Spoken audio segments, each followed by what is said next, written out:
میری بیٹی جنتی عورتوں کی سردار ہے، میرے بیٹے حسن اور حسین جنتی نوجوانوں کے سردار ہیں، تو وہ مولا علی شیر خدا کی زوجہ حضرت خاتون جنت روایات میں آیا کہ میدان معاشر لگے گا، پھر آواز دی جائے گی، ندا دی جائے گی کہ اے میدان معاشر والوں، اپنی نظریں، اپنی آنکھیں، نبی بھی، اولیاء بھی، غوث بھی، قطب بھی، ابدال بھی، جتنے کوئی نیک ہے، متقی ہے، پرہیزگار ہے، جس درجے میں بھی ہے، نبی سے تو بڑا درجہ کوئی نہیں۔ رب فرمائے گا سب اپنی نظریں جھکا دو، یا اللہ کیا ہونے والا ہے؟ حکم ہوگا کہ میرے محبوب کی بیٹی سواری پہ گزرنے والی ہے،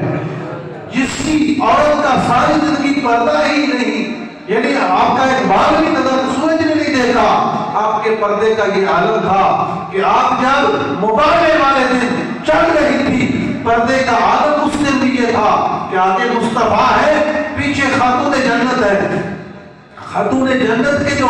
قدم ہیں وہ رسول اللہ کے قدموں پہ لگ رہے ہیں، اور پیچھے پیچھے مولا علی ہے، مولا علی شیر خدا کے قدم خاتون جنت کے قدموں کو مٹاتے جا رہے ہیں، تاکہ کوئی یہ اندازہ نہ لگا سکے کہ رسول اللہ کی بیٹی کے قدم اتنے تھے، بڑے تھے، چھوٹے تھے۔ پھر آپ کو یہ بھی بات پریشان کرتی تھی کہ لوگ جب جنازے اٹھاتے ہیں اندازے لگاتے ہیں کہ عورت کا جسم بھارا تھا، عورت موٹی تھی، اس طرح تھی، تو یہ آپ کو بات پریشان کر رہی تھی، تو آپ نے یہ نصیحت کی حضرت اسماء بنت امیس کو، ابو بکر صدیق کی بیوی تھی، کہا کہ میرا جنازہ اس یعنی حالت میں نہیں جانا، اس طرح اس کا کوئی انتظام کرنا کہ پتہ نہ چلے خاتون جنت کا جسم کیسا تھا، موٹا تھا یا بھارا تھا، اس طرح کا یعنی یہ پردے کا عالم تھا۔ آج ہم کہاں کھڑے ہیں، ہمیں ایسے لوگوں کے اوپر مناظرے یا بحثیں نہیں کرنی چاہیے، یہ ہمارے لیے مرشد راہ ہے، ہمارے ان کی سیرت پر چلنا چاہیے،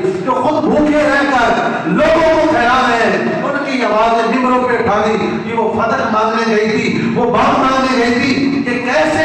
گوارا کرتا ہے تمہارا دل، یہ کس کا دل کرتا ہے کہ کسی کی بیٹی کا تذکرہ ممبر پہ کھڑے ہو کر کہیں کہ فلاں کی بیٹی ایسی تھی، فلاں کی ایسی تھی، اگر نبی کی بیٹی کے بارے میں ایسی گفتگو کرنی شرم آنی چاہیے، ہمیں اپنی تحقیقیں ایسی جو ہے وہ مناظرے بحث جو کھڑے ہوئے ہیں ان کو چھوڑنا چاہیے، ایسے لوگوں کا ادب احترام کرنا چاہیے۔ مسلک حق اہل سنت والجماعت اس چیز کا نام ہے، ادب کا نام ہے، رسول اللہ کی آل کا بھی ادب اور رسول اللہ کے اصحاب کا بھی ادب اور رسول اللہ کی امت کے جو اولیاء کرام ہے بزرگان دین ان کا بھی ادب آپ نے کرنا ہے۔ اور نبی پاک نے فرمایا کہ میری اہل بیت کشتی نوح کی مانند ہے، جو اس میں سوار ہوگا وہی نجات پائے گا، لیکن غیر نہیں کرتا پھرے گا وہ ظالم جہنم میں جائے گا۔ اللہ تعالیٰ